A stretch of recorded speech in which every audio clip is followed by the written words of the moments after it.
Hello! Let's see. Uta Hagen here, author of In the Curated Woods, True Tales from a Grass Widow, available on Kindle and as this soft cover with 50 nature photos and ideas for healing from trauma and advocating for the ex-wives and other family members of people who identify themselves as an opposite sex persona. I'm going to talk today about this Alok Vaid-Menon character who is from South Asian Indian background, but was born and raised in Texas. He calls himself part of the queer community, trans community, and I'll just actually let his words speak for themselves. He often is wearing and appropriating saris and specifically female clothing from the subcontinental Indian culture, and wears lots of very bright makeup, and he's an influencer. He has appeared on stage with a very young-looking man at various poetry reading or festivals or something. He's written a couple of books of poetry, Femme in Public, Beyond the Gender Binary, and Your Wound, My Garden. I think that's a misuse of the word garden. Okay, so just quickly, he put on his sister's dresses when he was a child, and his parents didn't prevent that.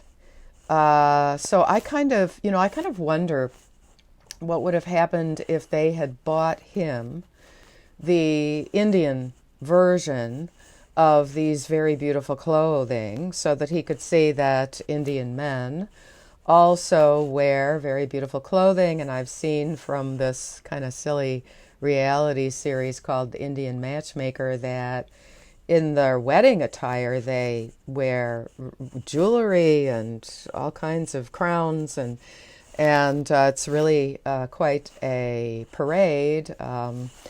And so, but just to give you a feeling of who he is, he came to my attention from Kelly J. Keene, and I have the link in my community page here to Kelly J. Keene's take on this interview that Alok Vaid-Menon did with Jodie Foster and her wife, Alexandra Hedison, about the short documentary they made about this dude.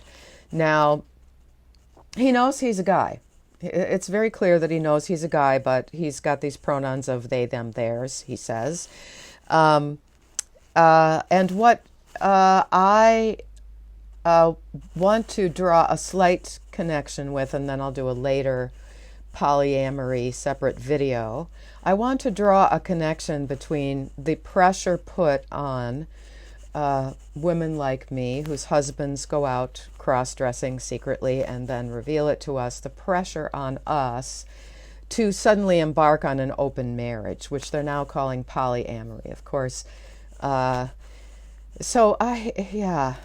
I had that pressure. It was actually, Nettie didn't bring it up to me because he knew, I think, intuitively how offended I would be.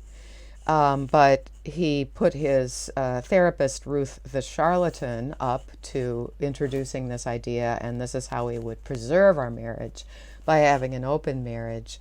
And I relate that to the sort of entire milieu of these people who think they're influencers, who, dudes who want to wear all this makeup and put clothing that is regarded as super female on.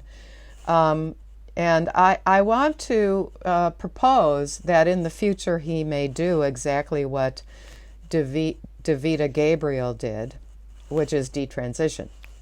And he may realize that he doesn't have to put on this big show. It gets tiresome. When, like 10 years from now, when he's in his middle 30s, he will probably really get tired of this. I mean, he's got a very peripatetic lifestyle, traveling around and being a speaker who accepts fees from LGBTQ, etc., alphabet groups.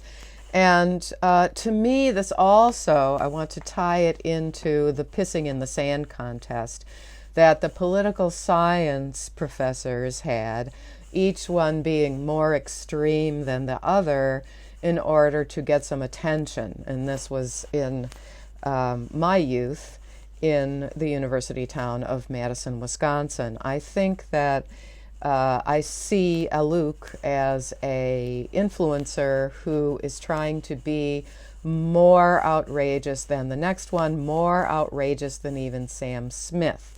Now, he must know Sam Smith because Sam Smith, right at the time that he announced that he's non-binary, and cries and stuff and says, "Oh, this is my true self," and then goes on to do these grotesque music videos.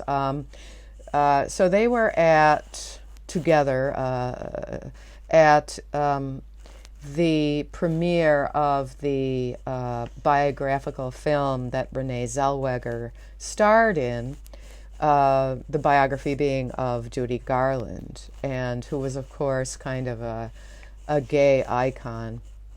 And I think what's interesting is to think about the pressure that Judy Garland was under. She actually didn't have that much money when she died. I think, don't know if she killed herself on purpose. But she remained very thin. She had to make a certain kind of appearance, which was sex stereotypes. And, I have a lot of sympathy with her living in that time period and supporting herself as a singer and a comedian. And now, this guy who isn't putting himself under that kind of pressure with weight and the fine details of appearances is getting a lot of attention and feedback from this political sexual identity. So he says the majority of people still believe that trans is what we look like and not who we are. And, as a clothing designer who has, I guess, a collection of gender-neutral fashion collections, and as a model, and with the kind of writing that he does, he is all about surface appearances. So this is just so in your face. I saw that with Nettie too. You just say things that don't make any sense, and you know that you have this power over the people who are reading and hearing what you say. Because if you challenge them at all, you will accuse them of being a bigot, a racist, a white supremacist, and all this. And then you will, in addition, tell them that they're ugly, which is something that has been thrown at me. So just as a content producer and as a trans widow. Okay, he says, as a gender non-conforming trans feminine person, I am often told that I am ugly. I think that is self-projection. I honestly don't think anybody's telling him he's ugly. I mean, I think that certainly people who follow more traditional or religious practices will be surprised and shocked by the things he's wearing, but I honestly believe that he is a narcissist seeking the narcissistic fuel of the surprised reactions of people. because he goes further and further and further out. And especially it's typified by this interview he did with Jodie Foster and Alexandra Hedison, where these two lesbians, by the way, I'm so clueless, I didn't know that Jodie Foster was a lesbian.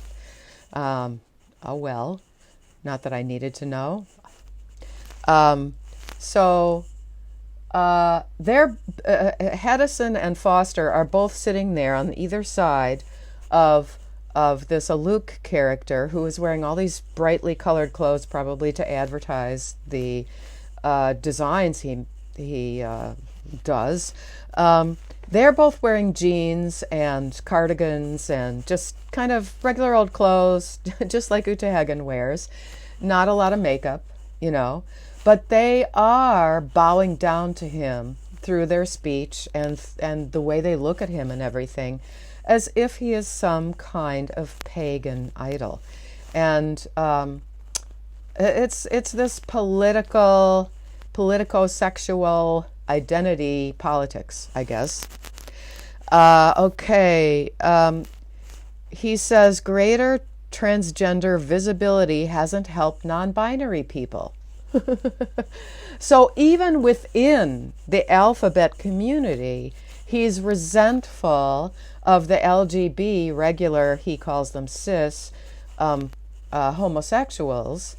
And he wants to, get more attention for non-binary people like him, who he's,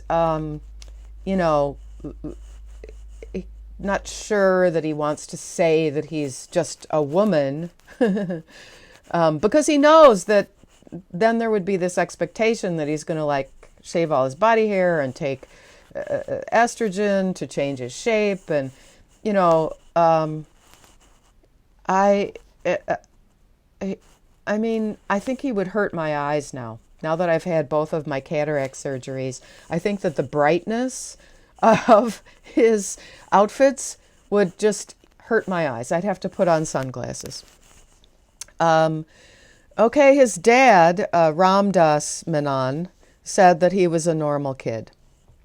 He says that he was had a dissociative problems and had severe depression. So you kind of wonder, was something going on for him that never came to the surface?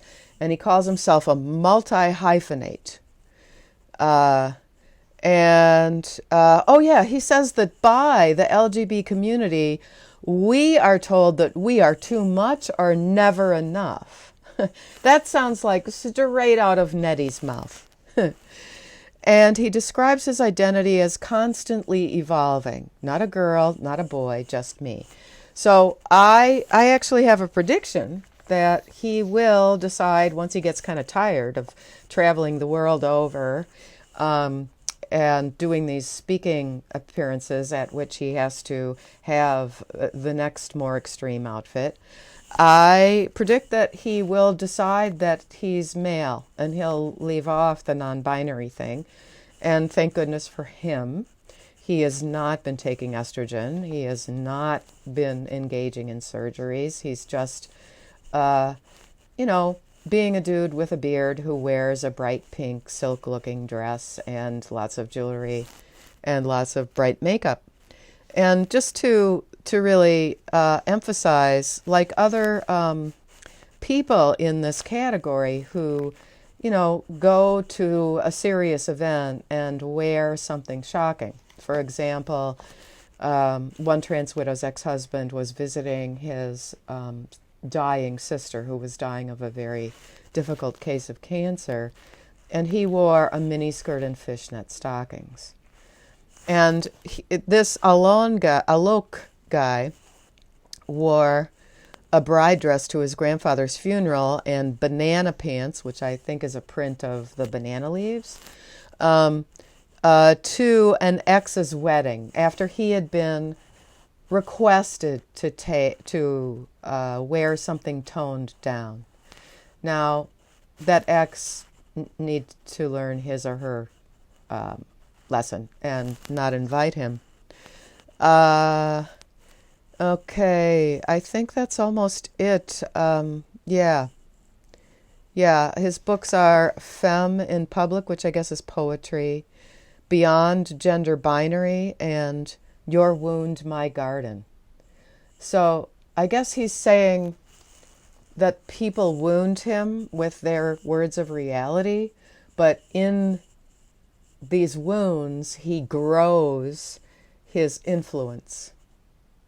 And I'm going to have to do a separate one about the polyamory because this is long enough, and we'd all need to go outside and kind of just clear our minds. Um, I did go down that rabbit hole. Alok Vaid-Menon. And I will recover.